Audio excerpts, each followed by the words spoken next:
Hi guys, welcome back to Crafty Not Shifty. Today I'm going to be sharing with you a card that I made for my friend Jilly.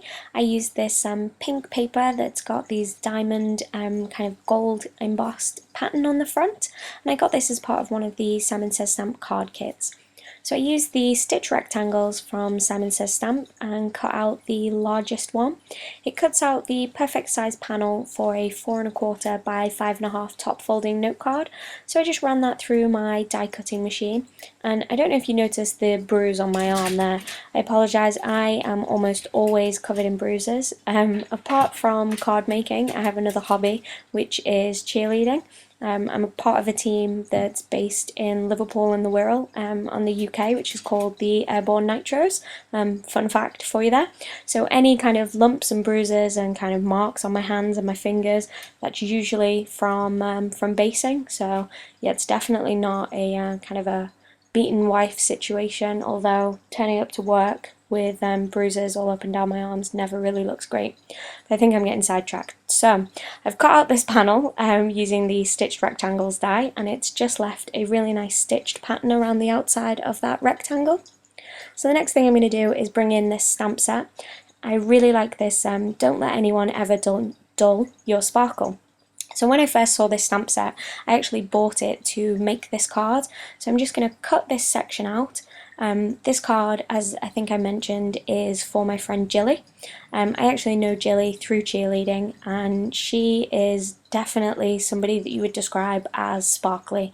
She's probably the girliest girl I've ever met, so I think she'll really like this card. So I'm just prepping the cardstock with an anti-static powder tool. That just lays down a fine amount of powder to stop your embossing powder from sticking to the cardstock other than where you apply your stamped image. So I'm inking up the sentiment with it's an ink that's designed for embossing. It's an embossing ink, so it's a clear ink, and it stays wet for a little bit longer than regular inks, which allows you time to sprinkle over the embossing powder. I'm using this one from Wow, and it just sticks perfectly to where the sticky ink is.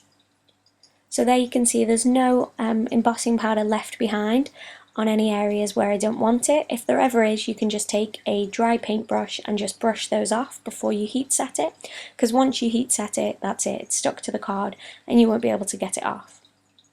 So I'm just bringing in my heat tool, and it never really captures on video quite well, but you can just see that that powder kind of starts to melt and turn really shiny, so it's really cool to see it in real life, and it looks really nice on the front of the card once it's heat set.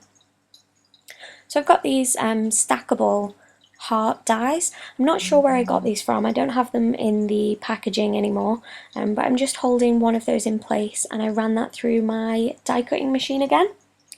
And then I'm going to take a slightly dry baby wipe. I don't want it to be too wet because I don't want the cardstock to warp, but sometimes when you use the anti-static powder tool on black cardstock, it leaves behind like a white film, and you can just brush that away with a slightly damp baby wipe. I find that that works best.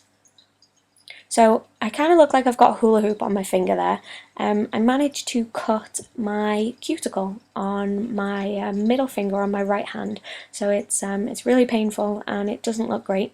So I just cut a plaster up and stuck that over, but I realised that on video it kind of looks a little bit like a hula hoop, so I just wanted to let you know I haven't done this entire video with a hula hoop stuck on my finger, because let's be honest, I would have eaten it if it was a hula hoop. So I've just die cut some craft foam. It die cuts perfectly with kind of all the dies that I've tried it with. I've tried it with kind of the bigger, the thicker dies, and the thin ones like you just saw me use there. And it die cuts perfectly to go behind this stamped panel, just to add a really smooth layer of adhesives, not adhesive, of dimension. So I'm bringing in a black card base. I've cut this down to 4¼ by 11, and I've scored that in the middle at 5½ to make an A2 size top folding note card.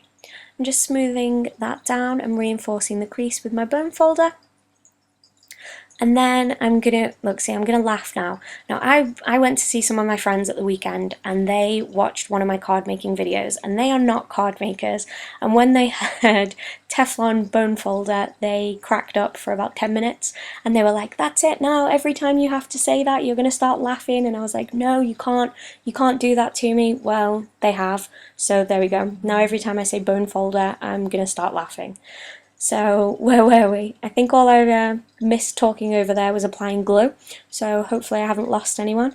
I applied some glue to the back of the front panel and I've just applied some glue to the cardstock and stuck it to the craft foam, and I'm using an acrylic block to hold that in place. So the inside of this card is black, same as the outside. So I cut a panel using the same die that I used on the front, just to create a nice white area to write a sentiment on the inside of this card.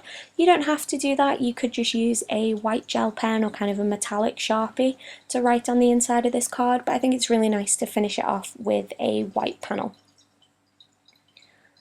I'm just going to smooth that out.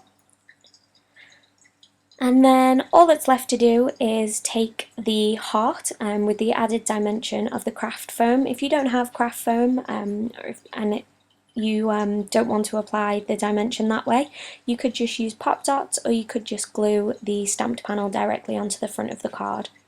So I'm covering that with wet glue again, and then just placing that down, and I'm going to hold that in place with the acrylic block. It's just to apply some pressure over the top while that glue sticks.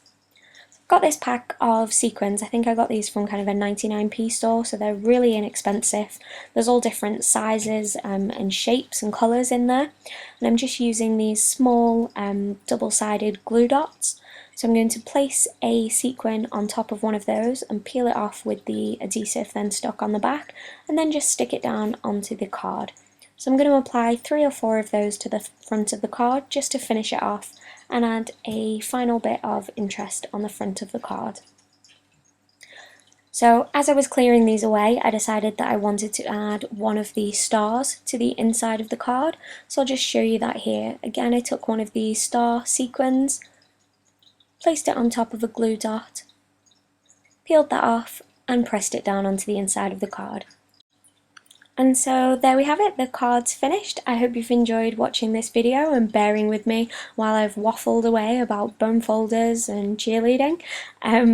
If you have enjoyed this video, you've stuck with me this long, please do give it a thumbs up. And remember that if you want to see more from me, you can find me on Facebook, Instagram and Pinterest by searching @CraftyNotShifty. Till next time!